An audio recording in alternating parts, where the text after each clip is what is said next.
आशा करता हूं आप सब बहुत अच्छे होंगे। मेरा नाम है सिद्धांत अग्निहोत्री। स्टडी IQ पे आपका बहुत बहुत स्वागत है। दोस्तों, बहुत बड़ी खुशखबरी। हिजबुल का कमांडर रियाज नाइकू मार दिया गया है। मोस्ट वांटेड था ये। 12 लाख का इसके ऊपर इनाम था। हिजबुल का पोस्टर बॉय था। जैसे बुरहान वानी था ना, सोशल मीडिया पे बहुत ज्यादा वायरल रहता था, वो मैसेजेस देता था, रिक्रूटमेंट करता था, वैसे ही था रियाज नाइकू। समझ रहे हैं? 12 लाख का इनाम, A++ कैटेगरी का आतंकवादी। इसका एनकाउंटर हो गया। 4 आतंकी मारे गए हैं दोस्तों। 6 मई को 4 आतंकियों को मार दिया गया। एक नायकू और एक नायकू का साथी, और दो 12 किलोमीटर दूर। 12 किलोमीटर दूर एनकाउंटर हुआ। 21 राष्ट्रीय rifle, Jammu and Kashmir police और स्पेशल ऑपरेशन ग्रुप, जो कि इस ऑपरेशन के हीरो हैं। उनकी ज्यादा बात नहीं होती है, लेकिन कश्मीर में जो SOG एक्टिव है, ये स्पेशल ऑपरेशन ग्रुप एक्टिव है, ये कमाल का काम करती है। गजब के इनपुट देती है। पुख्ता जानकारी थी दोस्तों। 21 मार्च के बाद से मुठभेड़ बहुत ज्यादा हो रही है। हम देख रहे हैं कि बहुत ये आतंकी जो है ये फुल ऑन एक्टिव है, लेकिन उससे ज्यादा एक्टिव हमारी सेनाएं हैं। अभी आपने देखा कि 5 सुरक्षा कर्मियों की शहादत हुई थी, उस पर मैंने लेक्चर लिया। मेजर अनुज सूद, कॉलोनल आशुतोष शर्मा। हालांकि आतंकी भी मारे गए, ये उसका बदला है। और ये बहुत बड़ी कामयाबी है एक तरीके से, है ना। ये हमारी फोर्सेस के लिए बहुत बड़ी कामयाबी है। रमजान के बाद ये बोला जा रहा है कि ये जो टेररिस्ट हैं, ये जो आतंकी हैं, ये बहुत एक्टिव हो जाएंगे। तो उससे पहले ही इनको खत्म कर दो। पाकिस्तान के पास तो आतंकियों की कमी है नहीं। पाकिस्तान तो पूरी आतंकी फैक्ट्री चलाता है, वो तो भेजेगा ही यहां से, है ना। इधर POK से लगा हुआ है और सब POK से आएंगे। लेकिन इधर हमारी सेना जो है वो तैयार बैठी है। तो दोस्तों, इस ऑपरेशन की इनसाइड स्टोरी मैं आपको बताऊंगा, कैसे मारा इसको, और रियाज नाइकू कौन था और क्यों ये इतना इंपॉर्टेंट है पाकिस्तान के लिए। फिर थोड़ा बहुत हम हिजबुल की भी बात करेंगे। तो चलिए आगे बढ़ते हैं। सिरंड्स को रिकनेक्ट मेरा फेसबुक पेज है, सिद्धांत अग्निहोत्री के नाम से मेरी फेसबुक प्रोफाइल है। दोनों ही जगह पर की PDF ले सकते हैं, सवाल भी पूछ सकते हैं। गौरव सर ने कमाल की किताब लिखी है, फेलियर टू ट्रायम्फ। आप इसको स्टडी IQ की वेबसाइट से प्री बुक कर सकते हैं। स्टडी IQ का ऐप आ गया दोस्तों, आप इसको प्ले स्टोर से डाउनलोड करिए। अच्छा, मैंने कश्मीर का इतिहास पूरा कवर किया है दोस्तों। 1846 से लेकर 2019 तक का इतिहास पूरा कवर किया है मैंने। बुरहान वानी का जो एनकाउंटर हुआ, 1987 में जो इलेक्शन हुए, कश्मीरी पंडित, सब कुछ मैंने कवर किया। कश्मीर में जो इंसर्जेंसी थी, तो इस ऐप पे आपको वो कोर्स मिल जाएगा। ट्विटर पे मैं आ गया हूं, ये रही मेरी ID। तो दोस्तों, सबसे पहले तो कश्मीर का नक्शा आप देख लीजिए। अब आपको पता ही है कि जब से 370 एब्रोगेट हुआ है, जम्मू एंड कश्मीर एक सेपरेट यूनियन टेरिटरी हो गया है। ठीक है ना, ये बहुत अच्छी बात है। लेह लद्दाख अलग, कश्मीर अलग। ये है पूरा कश्मीर, समझ गए। अब ये है कश्मीर, ये है पुलवामा। पुलवामा में फरवरी में अटैक हुआ था, याद होगा आपको पिछली बार, सबसे खतरनाक अटैक। 40 से ज्यादा जवान मारे गए थे। बहुत ही ज्यादा दुखद था और बहुत गुस्सा आई थी सबको। पुलवामा में ही ये एनकाउंटर हुआ है, समझ रहे हैं। ये अपने गांव आया था। रियाज नाइकू अपनी माताजी से मिलने आया था, अपनी मां से मिलने आया था, बेगपुरा में आया था, और यहीं पे ही इधर काम तमाम कर दिया। अब यहां पे बकायदा इनपुट्स लिए जाते हैं। जब भी इस तरीके का ऑपरेशन होता है, बिना इनपुट्स के तो होगा नहीं, तो गांव वाले इनपुट्स देते हैं। और ये बिल्कुल पक्की खबर थी कि अपनी माताजी से मिलने, अपनी मां से मिलने ये गांव आने वाला है। दूसरी चीज दोस्तों ये है कि रियाज नाइकू कोई ऐसा आतंकी नहीं था कि एकदम वॉरफेयर में एक्सपर्ट या सीधे लड़ जाए सेना से। ये भागने में एक्सपर्ट था, ये स्ट्रैटेजी बनाने में एक्सपर्ट था, ये रिक्रूटमेंट करता था। इसने हाल ही में दर्जन भर आतंकियों को रिक्रूट किया, ठीक है ना। बाकायदा सोशल मीडिया पे बहुत सारे मैसेजेस, बड़ा इंटेलिजेंट इंसान था, है ना। और इसका मारा जाना हमारी सेना के लिए और हमारे लिए बहुत बड़ी उपलब्धि है, ठीक है। वरना ये एक तरीके से हिजबुल को बढ़ा रहा था। हिजबुल की बात करें दोस्तों, थोड़ा मैं हिजबुल की बात करता हूं, और रियाज नाइकू क्यों पाकिस्तान के लिए इतना इंपॉर्टेंट था। देखिए, आपको पता ही है, ये पाकिस्तान का एरिया है, POK। पाकिस्तान इसको आजाद कश्मीर कहता है। पता है पाकिस्तान इसको आजाद कश्मीर क्यों कहता है? हम इसको पाकिस्तान ऑक्यूपाइड कश्मीर कहते हैं। एरिया तो हमारा ही है ना, पाकिस्तान ने ऑक्यूपाई किया है, ठीक है। 1947 वो पूरा मैंने कवर किया, आप देख लीजिएगा। तो पाकिस्तान ऑक्यूपाइड कश्मीर, जो पाकिस्तान इसको आजाद कश्मीर इसलिए कहता है, वो इंटरनेशनली ये दिखाना चाहता है हमने कहा पाकिस्तान पे कब्जा किया है। कल को अगर नेगोशिएशन होगी या कल को अगर हम इस पे कब्जा करते हैं, तो फिर पाकिस्तान बोलेगा ना कि हमने थोड़ी ना इधर कश्मीर पे कब्जा किया है। यहां बकायदा पाकिस्तान ने अपनी पपेट गवर्नमेंट बैठा के रखी हुई है, यहां पे सब पपेट हैं, पाकिस्तान की कठपुतली हैं। तो इसीलिए वो आजाद कश्मीर बोलता है। अगर आप कल को नेगोशिएट कर रहे हैं तो कैसे कहेंगे? पाकिस्तान बोलता है कि आजाद कश्मीर है, हमने यहां पे कब्जा किया ही नहीं। लेकिन सबको पता है दोस्तों, पाकिस्तान ये पीओके में क्या हो रहा है, ठीक है, किस तरीके से इधर बलूचिस्तान और इधर पीओके में पाकिस्तान क्या कर रहा है। जितने भी टेरर कैंप्स है ना, ये पीओके में ही चलाता है, ठीक है ना। मैं बहुत जल्द एक लेक्चर कवर करूंगा दोस्तों। अभी बलूचिस्तान में क्या हुआ है कि वहां पे बहुत सारे पत्रकार मारे जा रहे हैं, ठीक है ना, क्योंकि पाकिस्तान को वहां पे कोई लोगों की चिंता नहीं है, बिल्कुल चिंता, उसको खाली प्रोपेगेंडा की चिंता है। तो ये जो पीओके है, ठीक है, ये मुजफ्फराबाद में यहां बाकायदा टेरर कैंप्स है, ठीक है। अब होता क्या है दोस्तों, पाकिस्तान के लिए रियाज नाइको इसलिए इंपॉर्टेंट है क्योंकि हिजबुल जो है, हिजबुल 1989 में बनी। आपको पता है 1987 में सबसे ज्यादा कंट्रोवर्शियल इलेक्शन हुए थे कश्मीर के इतिहास में। और आपको विश्वास नहीं होगा, जो आज आतंकवादी है वो 1987 के इलेक्शंस में सब चुनाव लड़े थे, ठीक है। सैयद सलाउद्दीन है, ठीक है ना, जो सैयद सलाउद्दीन जो इस समय हिजबुल का करंट चीफ है, वो इसमें चुनाव लड़ा था, ठीक है। और उसके बाद जब ये कंट्रोवर्शियल इलेक्शन जो जीत रहे थे वो हार गए, उन्होंने मिलिटेंट ऑर्गेनाइजेशन बना ली। अब उसने जब मिलिटेंट ऑर्गेनाइजेशन बनाई तो भारत में तो चलेगी नहीं। 1990 में कश्मीर में इंसर्जेंसी अपने पीक पे थी, ठीक है ना। और ये इंसर्जेंट जो थे ये कौन थे जो 1987 में इलेक्शन लड़े थे? ज्यादातर यासीन मलिक भी तो 1987 में इलेक्शन लड़ा था। कितने लोग थे, कितने सब इलेक्शन लड़े थे, सबके सब हार गए। अब उनका मूड खराब हुआ, वो बन गए मिलिटेंट, हथियार उठा लिए। 1990s में भयंकर इंसर्जेंसी हुई दोस्तों, गली गली में खून बहता था।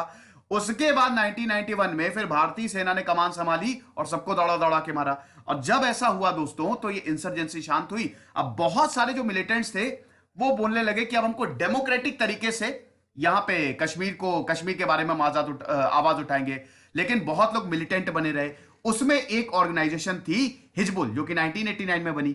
हिजबुल जो है वो कश्मीर को आजाद कराने के लिए काम करती है इसका जो सेंटर वो पीओके में ही, ठीक है ना, पाकिस्तान के मुजफ्फराबाद में ही है, ठीक है काम, लेकिन वो कश्मीर को आजाद कराने के लिए। अब हिजबुल पाकिस्तान के लिए, रियाज नाइकू पाकिस्तान के लिए इसलिए इंपॉर्टेंट था क्योंकि पाकिस्तान यहीं से प्रोपेगेंडा चलाता है। पाकिस्तान दुनिया को बोलता है कि देखो हम कुछ नहीं कर रहे हैं, कश्मीर के लोग, कश्मीर के युवा आतंकी बन रहे हैं। रियाज नाइकू कश्मीरी का तो था, हिजबुल में ज्यादातर लोग, बुरहान वानी भी कश्मीर का था, वो कश्मीर के ही हैं। तो पाकिस्तान एक तरीके से पूरी दुनिया को दिखाता है कि देख लो यार, हम कुछ नहीं कर रहे हैं, ये कश्मीर के ही लोग आतंकी बन रहे हैं, ये फोर्सेस के खिलाफ लड़ रहे हैं, भारत के खिलाफ लड़ रहे हैं, हम अपनी तरफ से कुछ नहीं भेज रहे हैं। लेकिन पाकिस्तान हर मोर्चे पे सफल है दोस्तों, ठीक है। हिजबुल को अमेरिका और यूरोपियन यूनियन ने टेररिस्ट ऑर्गेनाइजेशन डेजिग्नेट किया है। आपको पता ही है पाकिस्तान ग्रे लिस्ट में है, भारत पूरी कोशिश कर रहा है कि वो ब्लैक लिस्ट में आ जाए एफएटीएफ की, ठीक है। तो पाकिस्तान के लिए रियाज नाइको बड़ा इंपॉर्टेंट था, इसीलिए इसके ऊपर 12 लाख का इनाम था। एक्चुअली हुआ क्या, आपको पता ही है कि जुलाई 2016 में बुरहान वानी का एनकाउंटर हुआ, ठीक है। बुरहान वानी जो कि हिजबुल का मेन कमांडर था, ठीक है। बुरहान वानी के एनकाउंटर के बाद चीजें बहुत ज्यादा बिगड़ गई कश्मीर के बाद। कश्मीर में आपको पता ही है बहुत स्टोन पेल्टिंग और एकदम अनस्टेबिलिटी। उसके बाद दोस्तों जो अगला सक्सेसर था यासीन इतू, उसको भी मार दिया, ठीक है। अब यासीन इतू को मारा तो अगला जो आया वो आया रियाज नाइकू, समझ रहे हैं। रियाज नाइकू, इसको यह टास्क मिला था कि ग्रुप को जितना स्ट्रांग कर सकते हो, जितना रिक्रूटमेंट कर सकते हो कर लो। कई बार सेना को चकमा देके भाग निकला है, कई बार ये टनल खोद के भाग निकला है। इस बार जो ऑपरेशन किया गया सबसे बड़ा डर यही था कि ऐसा तो नहीं कि ये टनल खोद दे। तो हुआ क्या, पुलिस ने पूरे एरिया की रेकी की कि कहीं टनल तो नहीं है, जहां पे टनल है वहां ढक दो, ठीक है ना। तो ये चीज, इसको मोहम्मद बिन कासिम बोला जाता था, समझ रहे हैं। He went by the name of Mohammad bin Qasim, ठीक है ना। अब दोस्तों हुआ क्या, कौन है रियाज नाइकू, कहां से इसकी शुरुआत हुई थी? मैंने आपको पाकिस्तान के बारे में बता दिया, हिजबुल के बारे में बता दिया।